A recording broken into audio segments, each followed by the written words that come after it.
Salam alaikum et bienvenue dans le chapitre 2, algorithme de tri. Voici le sommaire. Voici d'abord une présentation, puis le détail de 5 méthodes de tri.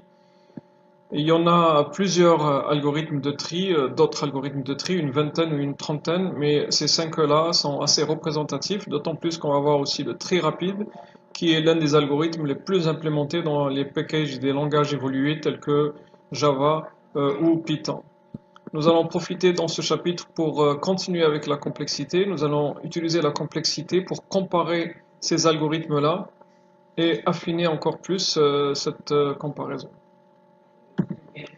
Voici la présentation. Donc le tri, nous l'avons déjà vu dans le chapitre précédent à travers le tri par insertion.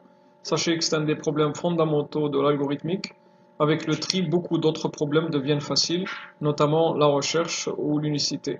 On a vu que lorsque un tableau n'est pas trié, on est obligé de faire une recherche séquentielle, un par un, alors que lorsque le tableau est trié, on peut utiliser la recherche dichotomique. C'est comme la recherche dans un dictionnaire.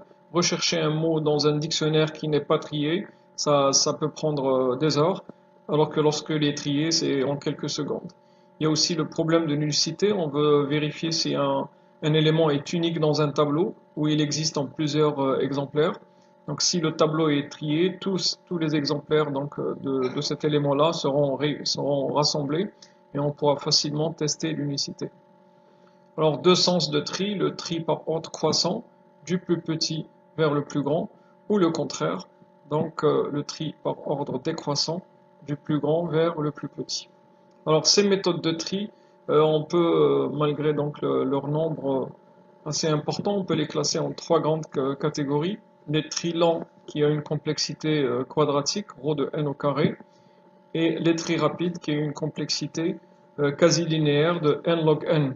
Il existe une troisième catégorie moins importante, les tri linéaires, qui ont, malgré qu'ils ont une complexité linéaire, mais ils marchent que sur des cas particuliers, alors que les autres méthodes de tri marchent dans tous les cas en général. Alors voici la différence dans ce schéma ou bien dans cette figure entre les tri lents et les tri rapides pour des valeurs de n assez grands. L'écart est très visible. Donc généralement les tri lents c'est une affaire de minutes, alors que les tri rapides c'est une affaire de secondes, lorsque bien sûr on a affaire à des tableaux de taille assez importante, entre 10 000 et 100 000 éléments.